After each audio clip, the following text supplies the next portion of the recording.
आपके घर में कोई भी बीमारी या फिर कोई भी डिजीज़ अगर ऐसी हो जाती है आपको या आपके परिवार को, तो दवा से लेके और डॉक्टर के खर्चे तक में आपकी सारी जमा पूँजी तक आपकी ऑलमोस्ट खर्च हो जाती है। उसी से बचने के लिए कई लोग यहाँ पे हेल्थ इंश्योरेंस का सहारा लेते हैं और जो कि लेना भी चाहिए, लेकिन जानकारी के अभाव के कारण क्या होता है कि कई बार हम ऐसा इंश्योरेंस ले लेते हैं जो कि ज़रूरत पड़ने के वक़्त हमारे काम ही नहीं आ पाता और हम अपने आप को ठगा-सा महसूस करते हैं। अगर आप भी जानना चाहते हैं कि हेल्थ इंश्योरेंस लेते समय हमें क्या-क्या सावधानी बरतनी चाहिए, हेल्थ इंश्योरेंस कैसे लेना चाहिए और क्यों ज़रूरी है, तो इस वीडियो पर अंत तक बने रहिएगा। वीडियो अगर पसंद आए तो आप लाइक कर सकते हैं, अगर चैनल पर पहली बार आए तो सब्सक्राइब करना ना भूलिएगा। तो हम शुरुआत करते हैं कि हेल्थ इंश्योरेंस होता क्या है। देखिए, आज के समय में हेल्थ इंश्योरेंस एक इस तरह से समझिए जैसे एक शील्ड है, जैसे आप बारिश में निकल रहे हैं लेकिन बिना छाते के निकल रहे हैं, तो वो छाते का काम करता है हेल्थ इंश्योरेंस। तो आपने भी देखा होगा कि परिवार के कई सारी चीज़ें ऐसी हो जाती हैं, अगर कोई घर में बीमार हो जाए आज के समय, तो पैसे का बिना हिसाब के इतना खर्चा होता है कि कई बार घर तक नौबत आ जाती है बिकने की।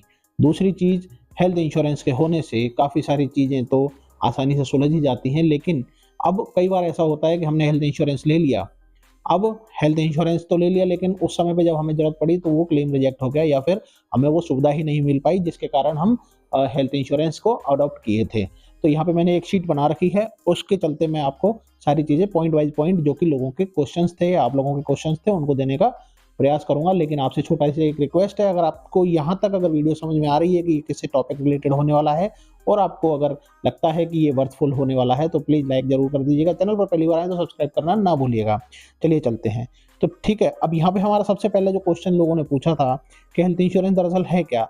तो ये किसी व्यक्ति और इंश्योरेंस के बीच होने वाला एक एग्रीमेंट होता है। अगर हम एक लेमैन भाषा में बोलें तो साइन होते हैं, हम एक किसी कंपनी को एक पर्टिकुलर अमाउंट देते हैं जिससे कि हमारी फैमिली और हम सिक्योर्ड रहें, ठीक है?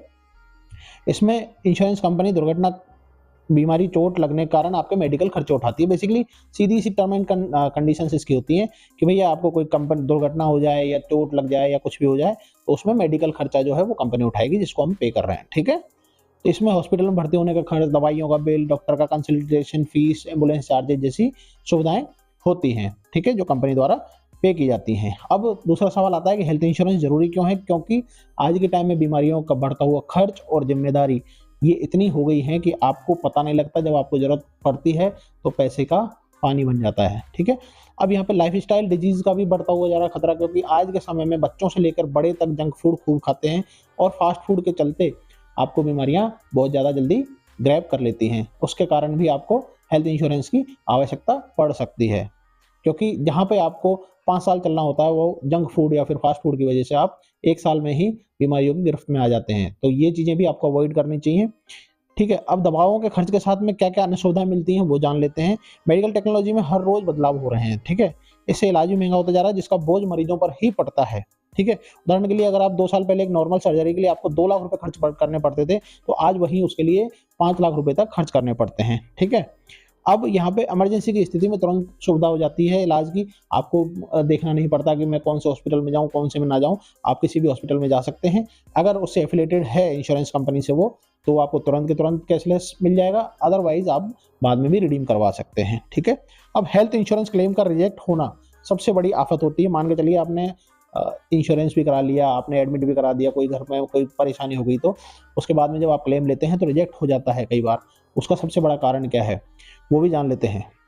देखो, सबसे अच्छी चीज़ ये है कि आपको सारी चीज़ें पहले तो, अगर कोई आपको प्रॉब्लम है या फिर कोई ऐसी डिज़ीज़ है जिसके बारे में आपको बता देना चाहिए, तो आपको बिल्कुल क्लियर मेंशन कर देना चाहिए, क्योंकि जब क्लेम देती है कंपनी तो उस समय पे सारे चेकअप्स होते हैं और उसमें डायग्नोस हो जाता है कि ये बीमारी कितने पुरानी है, ठीक है? तो जब हम कोई चीज़ इंश्योरेंस कंपनी से छुपाते हैं, उसी दौरान क्या होता है कि क्लेम रिजेक्ट होने की संभावनाएँ भी बढ़ जाती हैं, ठीक है? तो हेल्थ इंश्योरेंस इन स्थितियों में रिजेक्ट हो सकता है, मैंने यहाँ पे मेंशन किया हुआ है। देखो, वेटिंग पीरियड पूरा होने से पहले क्लेम फाइल करने पर कई बार ऐसा होता है कि कोई चीज़ें ऐसी होती हैं कि बीमारियों में वेटिंग पीरियड भी होता है, ठीक है? अपनी इंश्योरेंस लिमिट से ज़्यादा अप्लाई करने पर, जैसे मान के चलिए आपने इंश्योरेंस लिया 50 लाख रुपए का और आपका 50 लाख रुपए से ऊपर का इंश्योरेंस का क्लेम कर दिया आपने, ठीक है? उस दौरान भी हो जाती है। पहले से मौजूद बीमारियों की जानकारी छिपाने पर, जैसे मैंने आपको बताया कि अगर आपको कोई बीमारी पहले से है, तो उसको भी आपको इंश्योरेंस कंपनी को बताना होता है। गलत या अधूरी जानकारी सबमिट करने पर भी इंश्योरेंस क्लेम रिजेक्ट हो जाता है।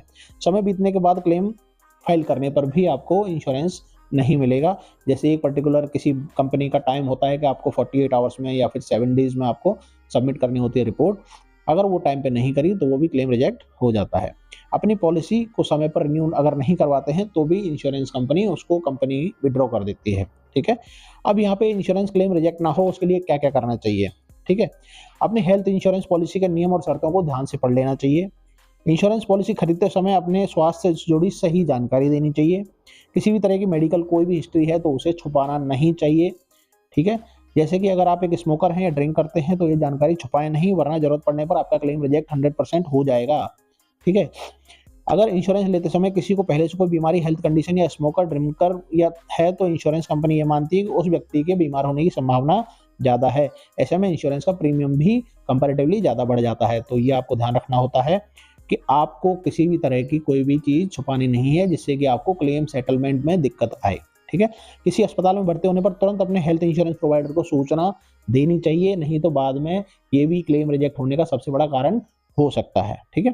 अपनी हेल्थ इंश्योरेंस पॉलिसी को समय पर ज़रूर रिन्यू करवाएँ, उसका भी आपको ध्यान रखना चाहिए, ठीक है। मेडिक्लेम और हेल्थ इंश्योरेंस में क्या अंतर है? देखिए, ये सबसे बड़ा एक क्वेश्चन था जो कि लोगों द्वारा पूछा गया था। तो देखो, मेडिक्लेम और हेल्थ इंश्योरेंस दोनों ही इमरजेंसी की स्थिति में फाइनेंशियल सिक्योरिटी देते हैं, इसमें कोई दो राय नहीं है। इसलिए अक्सर लोगों को लगता है कि मेडिक्लेम और हेल्थ इंश्योरेंस एक ही है, जबकि ऐसा बिल्कुल नहीं है। इन दोनों के बीच कुछ बेसिक अंतर हैं, वो अपन समझने की कोशिश करते हैं, ठीक है। क्या-क्या अंतर हैं? देखो, मेडिक्लेम क्या होता है? ये एक सीमित राशि तक हॉस्पिटल में भर्ती होने के जुड़े हुए खर्चों को कवर करता है, जबकि हेल्थ इंश्योरेंस में हॉस्पिटल में भर्ती होने के पहले और बाद के सारे खर्चे, इवन एम्बुलेंस का खर्चा भी कवर होता है। मेडिक्लेम में इंश्योरेंस राशि इस बात पर निर्भर करती है कि आप कौन-सी मेडिक्लेम पॉलिसी ले रहे हैं, जबकि इंश्योरेंस राशि प्रति वर्ष 6 करोड़ रुपए तक हो सकती है। ये पॉलिसी के अनुसार अलग-अलग होती है, ठीक है। मैं आपको इसलिए एक-एक चीज़ पढ़ के बता रहा हूँ क्योंकि मैंने भी खुद रिसर्च करके ये लिखा हुआ है, इसलिए आपको ढंग से समझाना और बताना बहुत ज़रूरी है। अब यहाँ पे मेडिक्लेम में हम तीसरा कर लेते हैं कवर। सीमित कवरेज के लिए कारण मेडिक्लेम को फ्लेक्सिबल नहीं माना जाता, जबकि यह जो हेल्थ इंश्योरेंस है, ये पॉलिसी धारक के मुताबिक फ्लेक्सिबल होती है। मेडिक्लेम में आमतौर पर कोई अतिरिक्त सुविधा नहीं होती, जबकि आपको हेल्थ इंश्योरेंस में कई सारी सुविधाएँ शामिल हो सकती हैं, आपके अकॉर्डिंग, ठीक है। अब हेल्थ इंश्योरेंस पॉलिसी लेने की सही उम्र क्या है? अकॉर्डिंग टू फाइनेंशियल एक्सपर्ट्स ये माना जाता है कि हेल्थ इंश्योरेंस का प्रीमियम आपकी उम्र और मौजूदा स्वास्थ्य की स्थिति पर निर्भर करता है, ठीक है।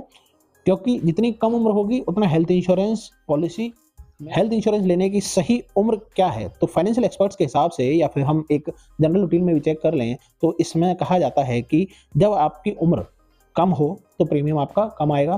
दूसरी चीज़, कंपैरेटिवली आपकी मौजूदा स्वास्थ्य की स्थिति पर निर्भर करता है। इसलिए जितनी कम उम्र में हेल्थ इंश्योरेंस पॉलिसी ली जाए उतना ही अच्छा होता है। इससे आप कम प्रीमियम में लंबा इंश्योरेंस कवर कर सकते हैं। उम्र बढ़ने के साथ-साथ स्वास्थ्य संबंधी समस्याओं का जोखिम बढ़ता जाता है, जिससे प्रीमियम भी बढ़ता है। तो आई होप आपको मैंने इंश्योरेंस से संबंधित सारी जानकारी इसमें दे दी है। अगर आप यहाँ तक ठहरे हैं तो आपका बहुत-बहुत धन्यवाद। इससे जुड़ी ऐसी ही तमाम वीडियोज़ के लिए हमारे चैनल को सब्सक्राइब करना ना भूलिएगा। आज की वीडियो में इतना ही, मिलते हैं नेक्स्ट वीडियो में और जानते हैं कुछ आपके मतलब की ही जानकारियाँ हर रोज़। जय हिंद।